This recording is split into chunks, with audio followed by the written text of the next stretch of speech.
Now, this case actually started breaking the week of Christmas.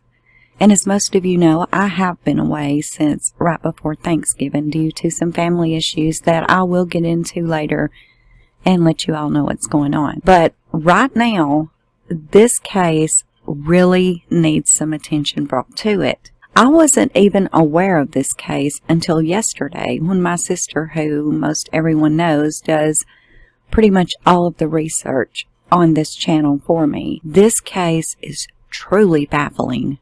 I'm going to go over the details of the case with you in this first video in case some of you may not have heard about this case and need to get caught up on it just as I did. This is one of those cases that will give you very, very odd and bizarre similarities to the Caylee Anthony case. So much so that Madalina's mother and stepfather have been charged under the Caylee Anthony law. And that law is that there is a specific time limit that parents are required to report their child missing. Okay, let's get into this case. Madalina Cojocari is 11 years old, and she is from Cornelius, North Carolina. 4'10", and weighs approximately 90 pounds and has brown hair. And she was last seen wearing jeans, pink, purple, and white Adidas shoes, and a white t-shirt and jacket.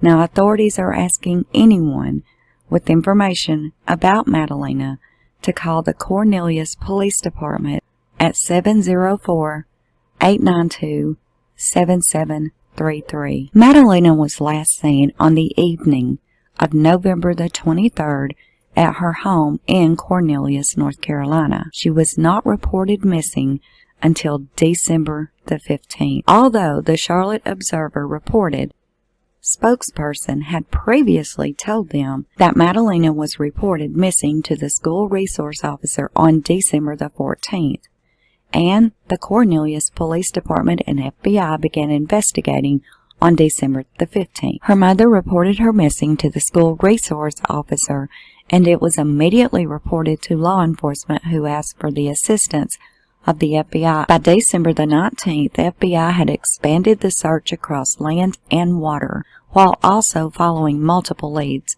The FBI announced at that time that the search would also include Lake Cornelius. Both her mother, Madalina Cojocari, and her stepfather, Christopher Palmeter, were both arrested on Saturday, December the 17th.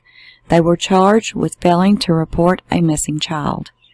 This was 2 days after the police report was taken. Jail records show that Chris was booked about 12 hours before Diana. The arrest report stated that on December the 15th, an officer responded to Bailey Middle School, at which time Diana Cojocari had reported that her daughter Madalina had been missing since approximately 12 p.m. on Tuesday, November the 22nd. The report also stated that on Monday, December the 12th, the school resource officer, Jay Nobles, had attempted a home visit along with the school counselor, Miss D. Lampkin, since she had not been to school since Monday, November the 21st, which time there was no answer at the door and a truancy packet had been left. On Wednesday, December the 14th, the counselor had received a call from Madalina's mother requesting a meeting in reference to Madalina, and that the counselor said that Diana Cojocari, Madalina's mother, had said that she would bring Madalina to the school for a meeting the following day in regards to the truancy. The report states that on Thursday, December the 15th, when Madalina's mother came to the school for the meeting, Madalina was not with her, and the counselor asked for the school resource officer, Mr. Nobles, to step into the meeting, and her and Madalina's mother told him that Madalina had been missing since Tuesday, November the 23rd at approximately 12 p.m. Now, this is a different date than the 22nd that is mentioned in the opening statement of the report, but that earlier date does seem to be a typo. The report goes on to say that when speaking with Mr. Nobles, Diana said that she had last seen Madalina on Wednesday, November the 23rd at about 10 p.m.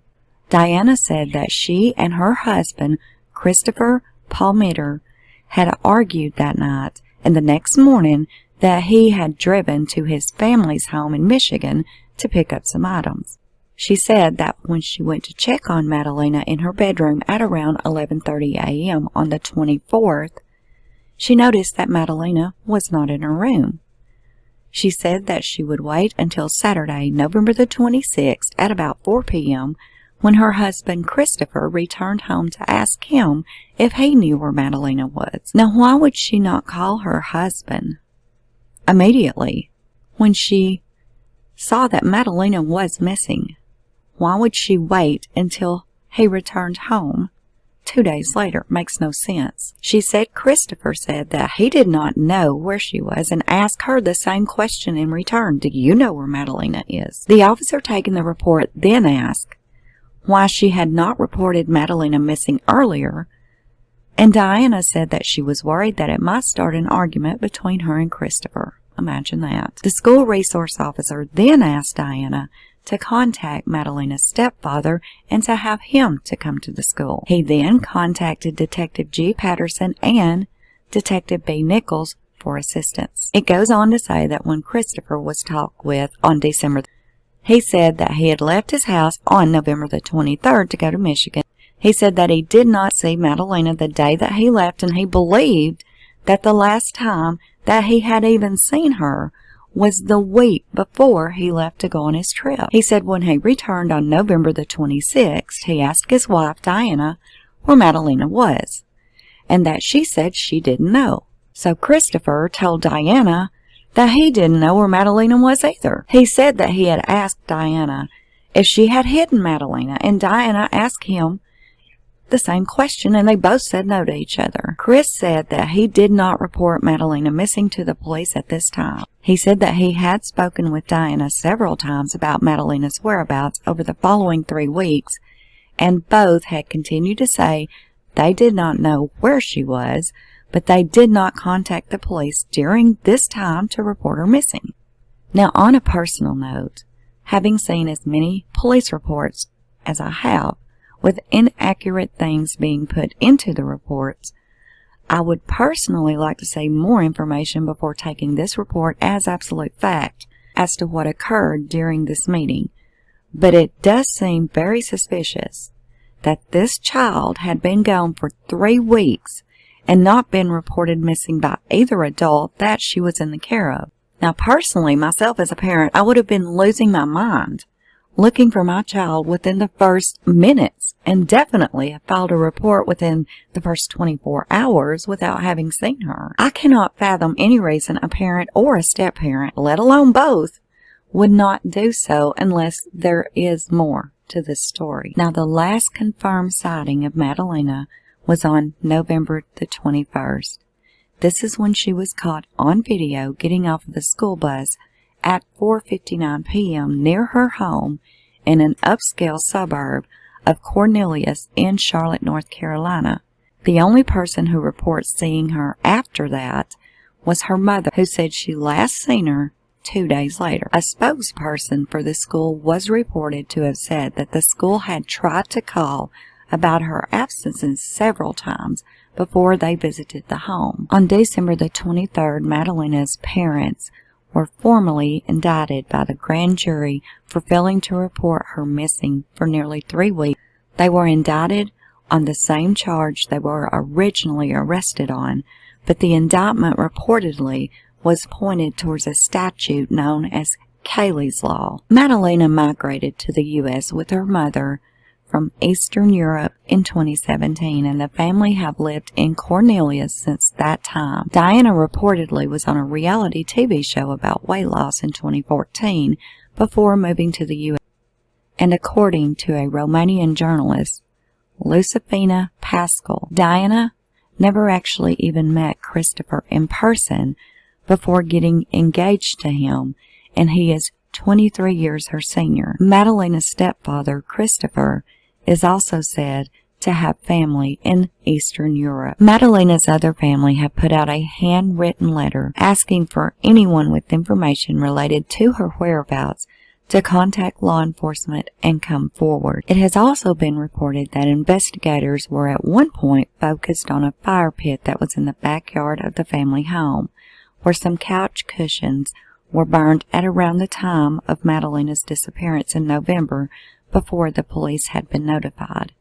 The court temporarily sealed the search warrants related to her disappearance, as the order noted that the search warrant affidavits were extremely detailed and they contained many facts not available to the public. It also said that given the current level of media attention, that the release of the search warrants could interfere with the rights of Diana and Christopher to a fair trial. It also stated that the release could interfere with the ability of detectives to recover additional untainted information from witnesses and hinder the efforts to locate Madalina. On December the 21st, authorities executed a search warrant on the Cornelius home belonging to the family. The order that was in place at that time showed authorities had obtained search warrants for the T-Mobile call records of both Diana and Christopher, and both of their mobile devices. Also reported that on December the 30th, Christopher's attorney, Brandon Roseman, and two private investigators returned to the home and were spotted around the fire pit where they had allegedly burned the couch cushions at around the same time that Madalina went missing. On January the 10th, a partially redacted search warrant dating back to December the 16th was released to the public. Diana allegedly told investigators that she believed Christopher put her daughter and her family in danger. When she was pressed by the police on why she did not report Madalina missing earlier, she would not elaborate. This is in addition to the statement that she made in the police report that she was afraid that reporting it sooner would cause conflict between her and Christopher. Diana and Christopher both remain held on $250,000 and $200,000 bonds. Christopher will have to wear an ankle monitor if he does post bail, and both will have to surrender their passports if they are released. The search area has included areas outside the home where Madalina was last seen and has involved additional land and water searches. Now, this case is very bizarre. Somebody somewhere knows where Madalina is. I personally believe her parents know more than what they are saying. Now, I'm going to leave you with some news clips here that also goes over the things we just talked about. Also, in the next video, I will be showing and reading aloud the documents that have been released to date in this case. This is a case I do plan to follow and keep up with. Hashtag Find Madalina. Today talking with parents of her classmates, and he has more on the many questions that are surrounding this timeline and whether protocol was followed by the school system here. But there's still a lot of questions about the time police say it took to report Madalina missing and where they say her parents reported it. Why did they report it to the SRO and not the police department? Under North Carolina state law, if a student has more than 10 unexcused absences, the principal is required to meet with the parents and even get social workers involved if the student still doesn't show up. Since police say Madalina's mother and stepfather reported her disappearance to the resource officer here at Bailey Middle School in Cornelius, I asked CMS if the school itself followed all of the appropriate protocol. The district told me today in a statement it could not comment on a criminal investigation, but that it is cooperating fully with the authorities. It all seems a little fishy, and I just hope the best for that little girl. The FBI is relying on tips from the community, even pushing out this hashtag, Find Madalina. We now know investigators have gone door to door asking for information and have even taken to the waters off Lake Norman as a precaution for any possible sign of Madalina. And tonight we have new details from one of the arrest reports that gives us a lot more information, but also a lot more questions. Well, a lot of those questions came in the arrest report for Madalina's stepfather, Christopher Palmer. And one of the questions that we had was why it took so long for them to make the report. Well, that question was actually answered in that report. While the search for Madalina Cojocari continues, court documents are starting to reveal a lot about what happened before and since the 11-year-old girl disappeared. Significant timeline, one that starts on November 21st. That's the last time Madalina was seen at school. This video is of her getting off the bus that day around 5 o'clock. November 23rd, the last time her mother saw her at home. Court documents say that Madalina's mother, Diana Cojocari, and stepfather, Christopher Palmer, had an argument that night, and that the next day, Thanksgiving Day, Palmer went to Michigan, as court documents state, to recover some items. Diana went to check on her daughter that day, only to see that she wasn't in her bedroom and not really anywhere else. She didn't take it up with Palmer until he returned on the 26th, and at that point, Madalina hadn't been seen for days. But between then and weeks later, when Madalina was reported missing, both parents say there were questions among the other about what happened to the girl. No one had an answer and reportedly did nothing for weeks until last week, until officials at Bailey School came in on December 12th doing a truancy check at the home, even though no one came to the door, and finally having a meeting on December 15th, this past Thursday, where Diana Cojocari said Madalina was missing. Since then, there are more questions that many believe only the parents can answer, questions that are not getting an answer. Al Palmer's first appearance on Monday, it became the crux of the state's case. Both this defendant, Your Honor, as well as the mother have been interviewed and have given no information as to where this child is, where this child might be, where any information, just that they don't know where she is. And when asked why they held off reporting, Diana Cojocari reportedly said that she didn't want to cause any conflict between her and her husband. Now, both parents, they are charged with failure to file a report in the disappearance of a child. Both have been here specifically at Mecklenburg County Courthouse. Palmer went before a judge yesterday. He got a $200,000 bond. Diana Cojocari, she got a $250,000 bond. In the meantime, that search does continue. Cornelius Police, the FBI, the State Bureau of Investigation, they are urging anyone with any information on her whereabouts, specifically Madalina's whereabouts, any idea where she might be, and any idea of where she has been, to give them a call. First time we are hearing from her family. Yes, today Cornelius Police sharing a handwritten message from them, and it reads in part, quote, "Our family is doing everything we know to do to support the efforts to find Madalina and bring her home." We are outside of her house here in Cornelius, where just 24 hours ago, investigators went inside and collected evidence. There's still no trace of Madalina Cojocari, a desperate search still underway that's gripped a community and this 11-year-old's family. For the first time in this 2-page letter released by police, we don't know who exactly, but one of her relatives explains the hope they still have, writing in part, quote, "We as a family are devastated and absolutely heartbroken to learn that Madalina is missing."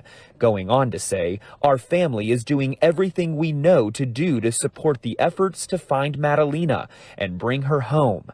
We are and continue to have hope and positivity in this difficult time and pray that she is found safe very soon." Madalina was last seen publicly getting off her school bus on November 21st. Her parents say they last saw her on November 23rd, but police say they didn't report her missing until December 15th. They're now charged with failing to report a missing child. This poster on a neighbor's door showed her missing child poster with the hashtag #FindMadalina. Cornelius Mayor Pro Tem Dave Gilroy says investigators are working tirelessly to make that happen as this community rallies around this precious little girl. And in that letter from Madalina's relative, they thanked this community and law enforcement for their support and the work they are doing. Again, we do not know who exactly wrote that letter.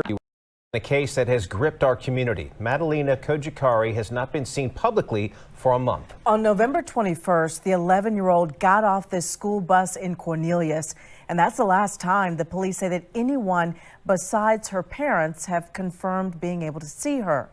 Tonight, we learned that Madalina's mother told officers that she thinks her husband might have put the family in danger. These court documents that we obtained today say Madalina's mom called her family in Moldova in Europe and told them about her missing child, and even when they told her to call police, she didn't. The desperate search for 11-year-old Madalina Cojocari continues a month after she was last seen in public getting off her school bus in Cornelius. Her mother, Diana Cojocari, and stepfather, Christopher Palmer, are both charged with failing to report a missing child. In a newly obtained arrest report for Madalina's mother, she told detectives she believed her husband put her family in danger, but did not know what happened to Madalina. According to police and court records, we know on Monday, December 12th, a school counselor and resource officer went to Madalina's home to talk with her parents since she'd been absent since November 21st. Nobody answered, so a truancy packet was left at the door. On December 14th, the school counselor contacted Madalina's mother, Diana, who said she'd bring Madalina to school the next day to talk about truancy. But on the 15th, court documents say the mom arrived at school, but without Madalina. During that meeting, the mom said Madalina had been missing since November 23rd. She said she and Palmer argued that night, and the next morning he drove to his family's house in Michigan to recover some items. Madalina's mother told police she waited until Saturday, November 26th, until her husband returned from Michigan before ever asking if he knew where her daughter was. We're told the FBI office in Michigan is assisting with this investigation. New court documents didn't specify when, but at some point Diana called her family back in Moldova to tell them Madalina was missing. They told her to call police, but she still didn't. Detectives say when they searched Madalina's home in Cornelius, they noticed an area blocked with plywood by the kitchen. When asked what it was, Palmer told police he was planning to build a separate apartment.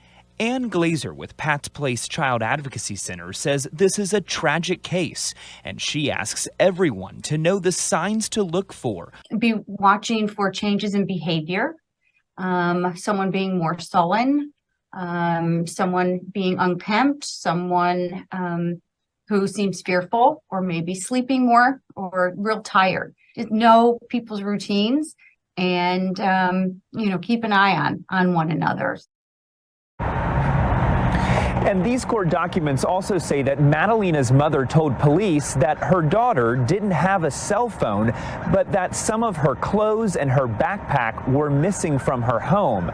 She also told detectives that Madalina wouldn't be staying with friends or family because ultimately her mother was from Moldova and they didn't have friends and family here. The search for Madalina is getting a national spotlight right now. You can see that it's now the case of the week on the FBI website. Any information is critical to help find her. What did investigators find inside the home of missing 11-year-old Madalina Cojocari? It will be months, maybe longer, before we find out. A Superior Court judge signed an order Friday to temporarily seal records related to a search at Madalina's home last month of the court order. It says Cornelius PD and the State Bureau of Investigation obtained search warrants for the home where Madalina lived with her parents. The document states search warrants were also issued for her mother, Diana Cojocari, and stepfather, Christopher Palmitter's call records and Palmitter's cell phone. The court order reveals documents related to the search warrants contain detailed information not available to the public. Releasing those warrants to the public could interfere with Cojocari and Palmitter's rights to a fair trial and impact the search for Madalina, according to the court order, when at least 10 investigators raided the home on December 21st. That was 4 days after Cornelius Police arrested Madalina's mother and stepfather for failing to report a missing child. And 1 month after police say anyone other than her parents saw Madalina. Detectives seem to focus their search on the second floor. A judge signed a motion to seal the documents for 90 days or longer if it's extended by the court.